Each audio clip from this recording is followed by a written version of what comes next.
You're listening to the Kilcullen Diary Podcasts, stories in sound from a village grown bigger.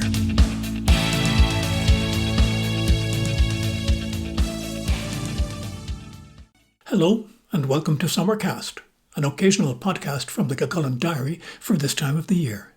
I'm Brian Byrne.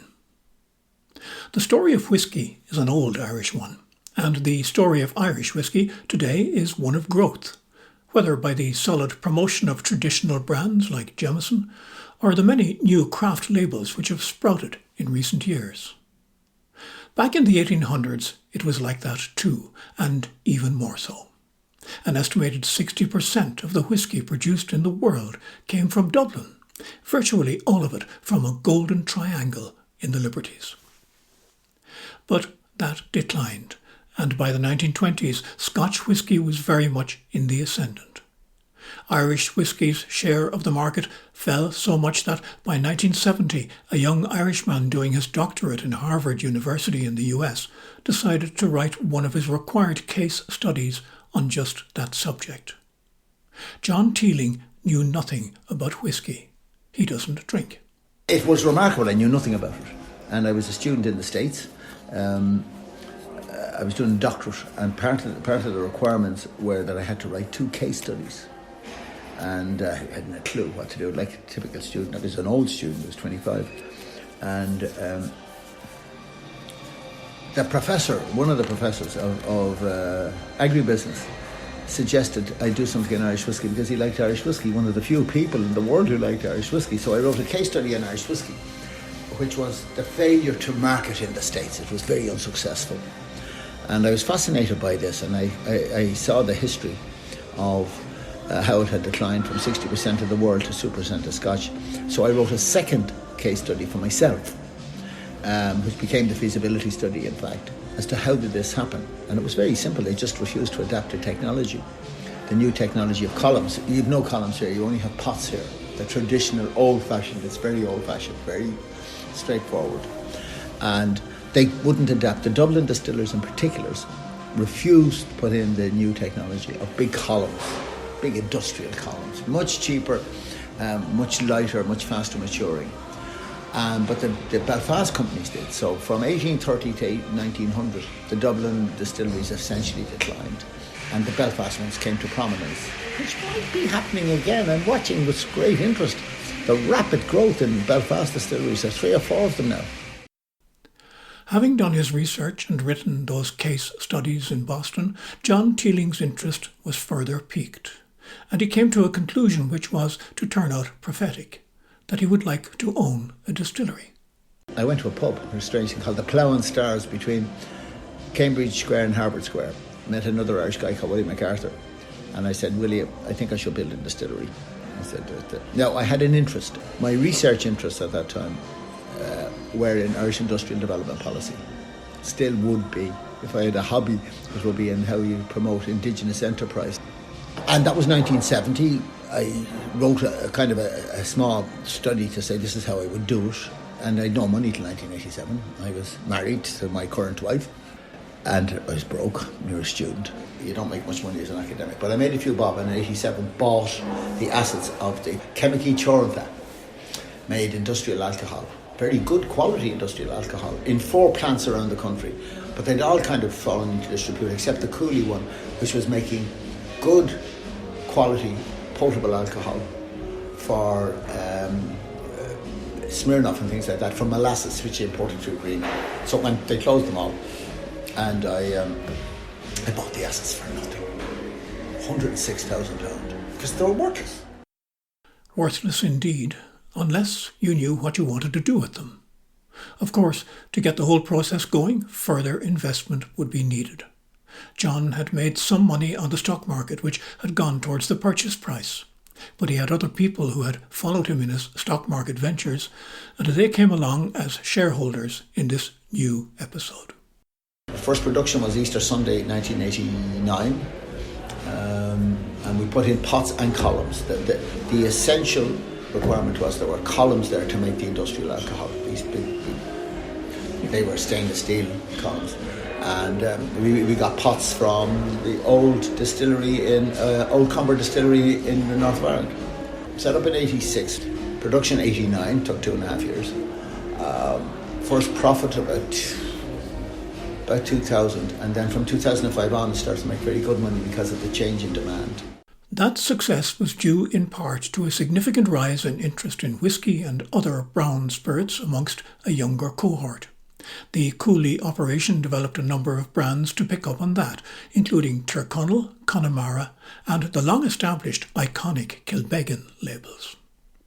John Teeling points out that the age of whisky drinkers in the US today is between 26 and 39, and half of those are women. In Ireland, interest in the native spirit was also developing, and prior to the pandemic there were about 38 working distilleries here, mainly craft operations. But long before that, John Teeling had come to an inevitable conclusion, that Cooley didn't have the deep pockets required to successfully market on a global basis, as the multinationals did, which prompted the sale of the operation in 2011 to the giant US-based whisky maker Beam Inc.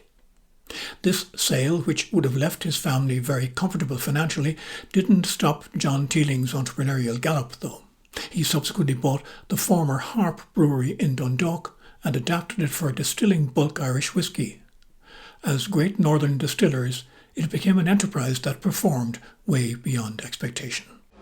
Dundalk has been very successful. We thought we'd have 20 customers, and we set out to make about 5 or 6 million litres a year. Now the plant can make 18 million. It's huge. We now have 200 and something customers.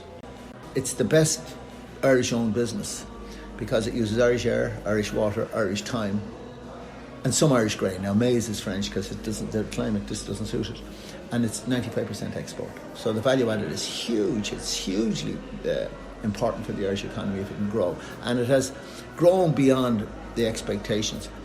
I'm also very happy. I would supply even small ones, little tiny ones, on the basis acorns can grow. Is it a pain in the ass? It was much trouble. The little ones have to be dragged along by the tongue with their hair. My 6 biggest customers are all big multinationals. Yeah. Then I have a long tail of little tiny ones. We supply people who buy like 5 litres, and I make 270,000 litres every week. And they buy it for cakes, for fudges and things like that. Some of them can grow fairly fast. I have some fascinating people. In addition to supplying multinationals like Diageo and Bacardi with spirit, Great Northern Distillers provides whisky to customers in the UK, Eastern Europe, Russia and France, amongst others.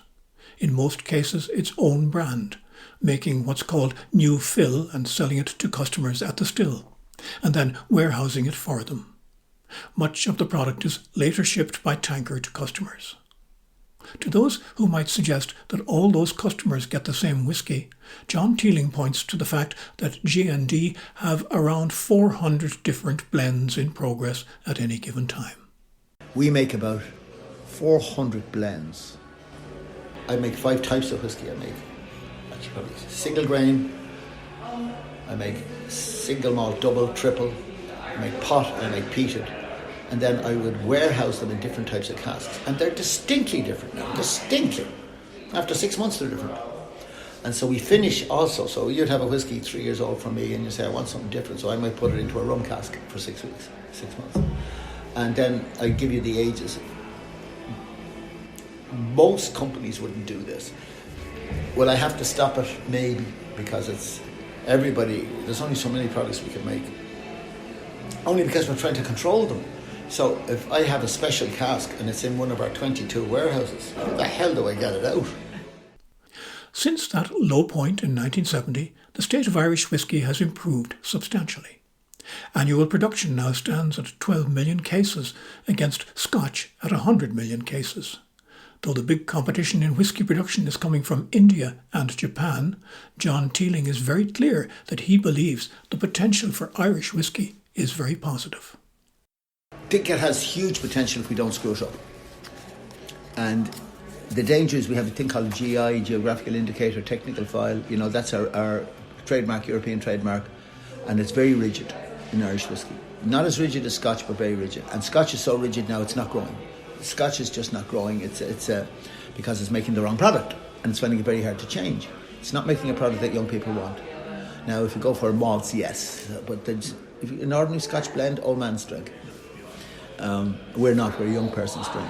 So what do we have to do? We have to make sure we can innovate the whole time. I am beyond a believer in this now. I'm absolutely a missionary, big time, redemptorist missionary, fighting very hard and getting some support to keep innovation alive. There's another side to the Teeling whisky story. After the Cooley operation was sold, John's son Jack set up a branded Teeling whisky business in Dublin on a base of 16,000 casks of aged whisky negotiated in the sale to Beam. He was later joined by his brother Stephen, and in 2015 they established a new distillery in Newmarket Square, not far from where their ancestor Walter Teeling had operated through the turn of the 19th century. Is there a sense of pride that the Teeling name is back in the Liberties now? I didn't see that. That's Jack and Stephen have a far different approach to me, and I think a better approach than me. I didn't think of that. Jack always intended to use the Teeling name. Always intended to be branded only. Doesn't sell own label or anything like that. Very different strategy. It was working really well for him up till 15 months ago. And his main sales were duty-free, but duty-free worldwide. He lost a lot on that. They'd be the second biggest selling whisky in Dublin Airport, and it'll be hard to get that position back again when it comes back. But what I am absolutely pleased with is that they took a concept which was the renaissance of Irish whisky. Marketing to the US is very expensive, and to help with that, the Teeling brothers have sold 30% of the business to the US distributor Bacardi. Other growing markets include Australia, Kenya, and South Africa. My conversation with John Teeling happened quite unexpectedly on the day that I visited the Teeling Distillery in Dublin, which has recently reopened for guided tours. And as it happened, John led off the tour for our small group just because he happened to be there. His own operation in Dundalk might be pumping out 12 million litres of whisky a year, but it's very clear that he's absolutely proud of the premium whisky business which his sons have developed. Irish whisky is in safe hands. I'm Brian Byrne. You've been listening to an episode of Summer Cast. This is Kilcullen Diary and Sláinte.